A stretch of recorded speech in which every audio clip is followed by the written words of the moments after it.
अब आपको दिखाते हैं गीता जी अध्याय नंबर 8 के श्लोक नंबर 5, 6, 7, 8, 9, 10। 5 और 7 में तो गीता ज्ञान दाता अपने विषय में कह रहा है। 8वें जाके 6ठे श्लोक में इतना कहा है, जहाँ आशा ता बासा होई, मन कर्म वचन सुमरियो सोई। जिसके अंदर आशा लगाकर तुम जाप करते रहोगे आजीवन, अंत में उसी को प्राप्त होगे। अब देखना अध्याय नंबर 8 का अब श्लोक नंबर हम 5 पढ़ेंगे। अब हमने ये भी पढ़ दिया था, अब थोड़ा सा फिर रिमाइंड कराते हैं, भूल गए होंगे। 8वें अध्याय के प्रथम मंत्र में गीता ज्ञान दाता से अर्जुन ने पूछा किम तत्परम।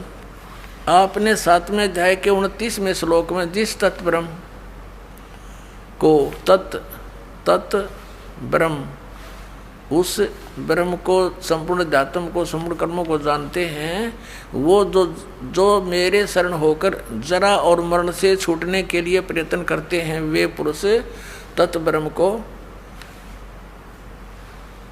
और अर्थात उस ब्रह्म को, संपूर्ण अध्यात्म को, कर्मों को जानते हैं। यहाँ अर्जुन ने पूछा था 8वें अध्याय का प्रथम मंत्र में किम तत्ब्रह्म।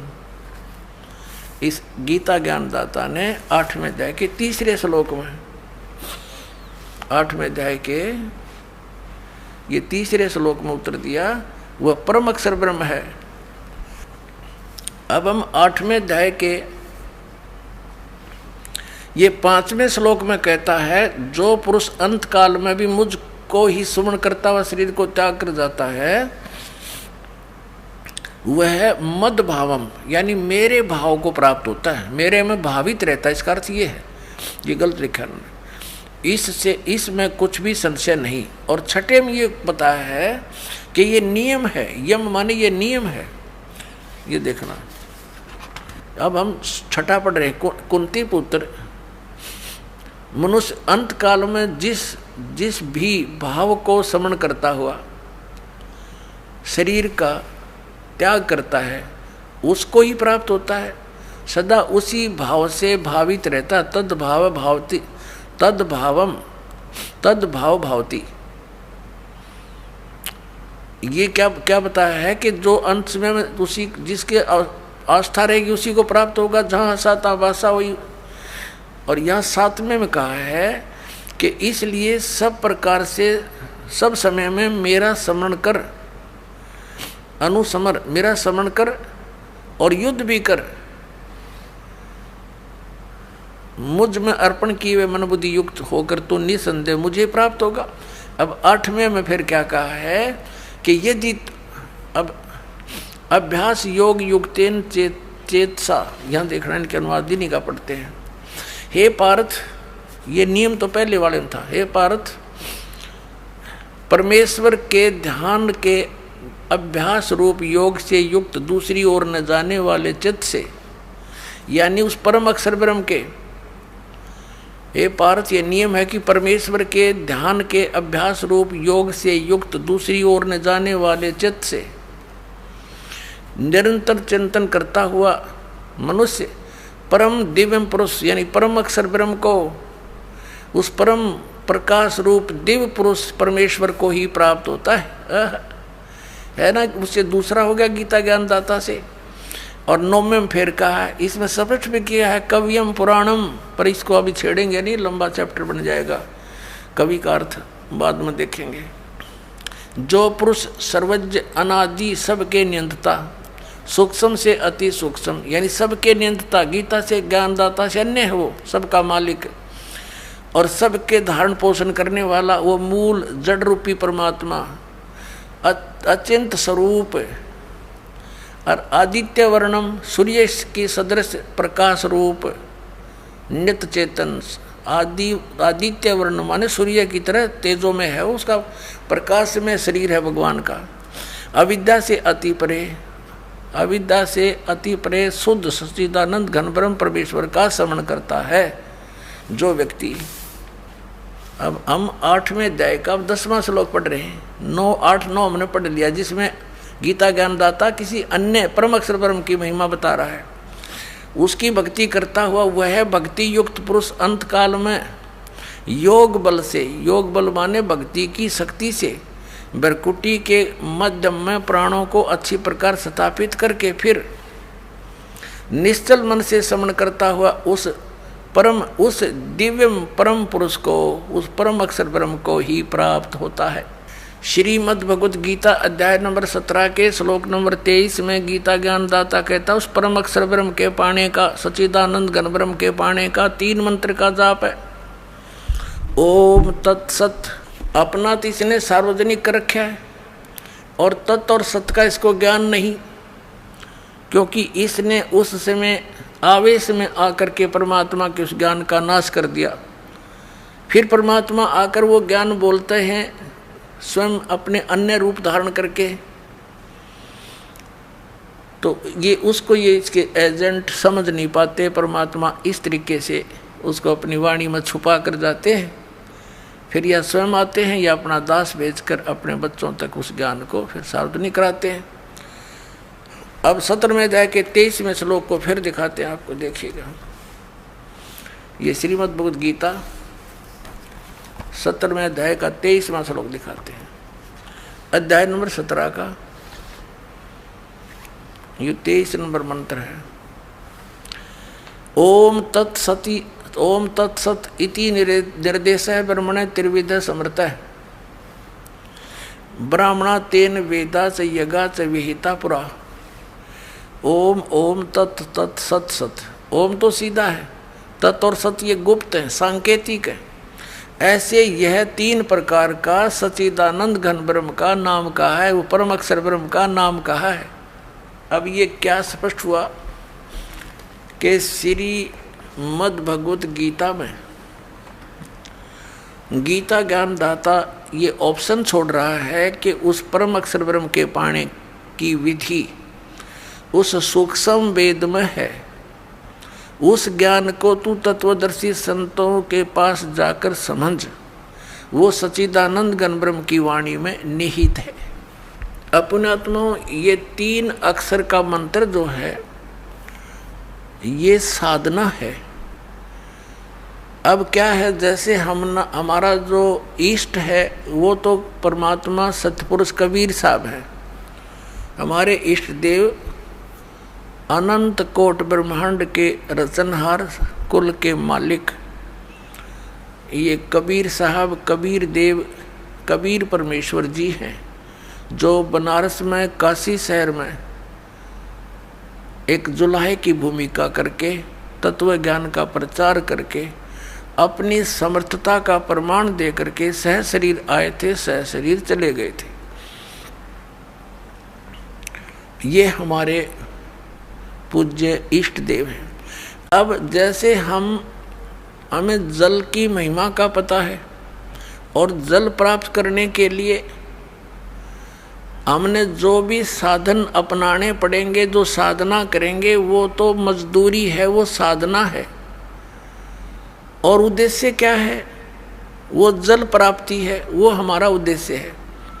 तो जो साधना में हम औजार प्रयोग करेंगे वो हमारे उपास्य नहीं है, वो वो साध्य नहीं है, वो साधना है। हमारे जो प्राप्ति वो जल है, हमारा उद्देश्य जल प्राप्ति है। तो जैसे इस ओम और तत् सत ये 3 मंत्र का जाप है, हमने उस परम अक्षर ब्रह्म को पाना है। उस गीता जी अध्याय नंबर 18 के श्लोक नंबर 62 में गीता ज्ञानदाता कहता कि अर्जुन तू सर्वभाव से उस परमेश्वर की शरण में जा, उसकी कृपा से ही तू परम शांति को और सनातन परम धाम को प्राप्त होगा। इससे सिद्ध हो गया कि गीता ज्ञानदाता से अन्य वो परम अक्षर ब्रह्म है, उसकी शरण में जाने से परम शांति को और सनातन परम धाम जो कभी नष्ट न होने वाला शाश्वत स्थान सतलोक प्राप्त होगा। और गीता ज्ञानदाता ने अपने विषय में बता दिया, मेरे और तेरे अर्जुन, चौथे अध्याय के 5 और 9 में गीता जी में श्लोक में, और दूसरे अध्याय के 12 में, 10वें अध्याय के दूसरे श्लोक में, अर्जुन तेरे और मेरे बहुत जन्म हो चुके हैं, तो नहीं जानता मैं जानता। अब इसलिए इसने 18वें अध्याय के 62वें श्लोक में कहा कि सर्वभाव से तू उस परमेश्वर की शरण में जा। उसकी कृपा से तू परम शांति और सनातन परम धाम को प्राप्त होगा। गीता जी अध्याय नंबर 15 के श्लोक नंबर 4 में स्पष्ट हो गया कि तत्वदर्शी संत की प्राप्ति के उपरांत परमेश्वर के उस परम पद की खोज करनी चाहिए जहाँ जाने के बाद साधक फिर लौटकर कभी संसार में नहीं आते। अकेले ओम नाम का जाप करने से इसने बता दिया क्या बेनिफिट होगा। 8वें अध्याय के 13वें श्लोक में कि इसका सेवन करेगा तो परम गति को प्राप्त होगा। ओम नाम से होने वाली वो श्री देवी भागवत में और 8वें अध्याय के 13वें श्लोक में श्रीमद् भगवद गीता ने स्पष्ट कर दिया कि वो ब्रह्मलोक में को जाएगा। वहाँ ब्रह्म की साधना है और वहाँ गए हुए प्राणी भी लौट कर आते हैं, जन्म मृत्यु होती रहती है। अब वो साधना कौन सी है जो परम अक्षर ब्रह्म की प्राप्ति होगी, शाश्वत स्थान प्राप्त होगा जहाँ जाने के बाद फिर लौट कर कभी वापस नहीं आएंगे। वो साधना है जो दास आपको देता है और उसका संकेत इन पवित्र सदग्रंथों में आपको दिखा दिया। अब 17वें अध्याय के 23वें श्लोक में श्रीमद् भगवद गीता में 3 मंत्र बता दिए। ओम तत्सत। ओम और तत् ये 2 अक्षर का मिलकर एक सतनाम बनता है। ओम तो सार्वजनिक है, तत् ये सांकेतिक है। परमात्मा ने कहा था कि हमने जो मूल ज्ञान है वो अभी गुप्त रखा हुआ है और जब तक ये पिछली पीढ़ी का समय नहीं आएगा तब तक हम इसको सार्वजनिक नहीं करेंगे, नहीं तो इन काल के द्वारा चलाए गए पंथों के पंथियों, इन गुरुओं के हाथ लग जाएगा ये मंत्र, तो ये भी वही नाम देने लग जाएंगे और फिर वो अधिकारी होंगे नहीं और फिर हमसे कोई परिचित हो नहीं सकेगा। अधिकारी के बिना प्राप्त इस नाम की प्राप्ति का भी कोई लाभ नहीं। अनधिकारी से प्राप्त करके जाप करने व्यर्थ है, तो इसलिए इसको गुप्त रखा था। अब ये 2 अक्षर का मंत्र है, इसमें एक तत् है, एक ओम है। ये 2 अक्षर का मंत्र सतनाम है।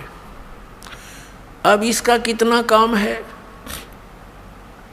जैसे हमने जल प्राप्ति करनी है तो बोकी लगाई जाती है हैंडपंप लगाने के लिए। जल प्राप्त करने के लिए जमीन से हैंडपंप लगाना होता है। हैंडपंप हमारा पूज्य नहीं है, वो तो साधना है, हथियार हैं, औजार हैं, जल प्राप्ति के इंस्ट्रूमेंट हैं। तो ये ओम तत्सत जो मंत्र हैं ये इंस्ट्रूमेंट है, ये औजार हैं उस सतलोक में जाने के, उस सतपुरुष के पाने के। तो ये हमारे पूज्य नहीं है, ये मंत्र हमारे पूज्य नहीं है और ये बुरे भी नहीं है, क्योंकि इनसे हमें भगवान मिलेगा, हमें जल मिलेगा। तो ओम और तत् का काम है श्वास उश्वास का सिमरण करना पड़ता है। एक मंत्र को बाहर छोड़ना है, एक को अंदर लेना है। तो ये समझो जैसे हम बोकी लगाते हैं पृथ्वी पर, पृथ्वी के अंदर उसको खोदते हैं। बोकी होती है लोहे की पाइप सी और उसको मारते हैं नीचे, तीखी होती है आगे से वो, और उसमें मिट्टी भरती चली जाती है, मिट्टी को बाहर निकाल देते हैं, फिर उसको फिर मारते हैं। तो वो फिर साथ के साथ उसमें पाइप भी डाउन करते जाते हैं, लोअर करते रहते हैं। तो वो बोकी और पाइप का काम है वो जल तक पहुंच जाना। जल प्राप्ति नहीं करवा सकती बोकी और वो पाइप। जल प्राप्ति के लिए हैंडपंप लगाना पड़ेगा उसके ऊपर, फिर वो हैंडपंप हिलाना पड़ेगा, तब वो जल मिलता है। ऐसे ओम और तत् ये 2 अक्षर का मंत्र तो समझो बोकी मारनी है श्वास उश्वास से। और जब कारीगर यानी मैकेनिक, मिस्त्री, हैंडपंप लाने वाला ये देख लेगा कि अब हैंडपंप बांधने का लगाने का समय आ गया है, जब जल मिलेगा, तो वो तभी उस पे हैंडपंप लगाता है, नहीं तो कहता रहता है वो की ओर मारो और लगाओ, लगे रहो। तो पुण्यात्माओं, जिस समय आपका इस सतनाम की भक्ति की कमाई, आपकी भक्ति की कमाई जब सही हो जाएगी, उस समय सारनाम दिया जाएगा। ये सारनाम समझो हैंडपंप है,